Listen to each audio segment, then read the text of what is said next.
4 döyüşdən sonraki rekordun 1-3 idi. İndi artıq olub 7-3. Nə kimi dəyişikliklər var ki, səncə bu sonda gəlib 6 qələbə seriyasına gətirib çıxardı? O məğlubiyyət məni elə bir hal salmışdı ki, mən bilirəm ki, mən çıxıb orada uduzsam tezdən o hissi istəmirəm. Məsəl üçün Əlivi yanığa vursan, Əlivi yanıqda ağrıdır. Sən bir də Əlivi vuran deyirsən ki, yanığa. Mən də elə.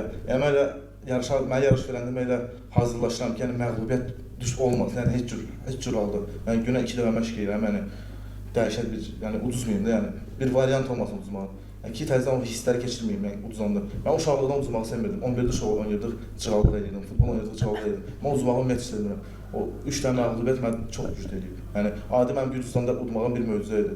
Yəni orada bir elə atmosfer idi ki, yəni orada udmaq çox çətin idi, amma mən bildim ki, udursam həmin o hisslər qayıdacaq, çıxdım, utdum. Yəni o məğlubiyyətlər mənə çox böyük motivasiya verir. Yəni bəlkə də elə yaxşı oldu ki, o məğlubiyyətlər oldu ki, məncə indi daim məğlubiyyətlər olmayacaq.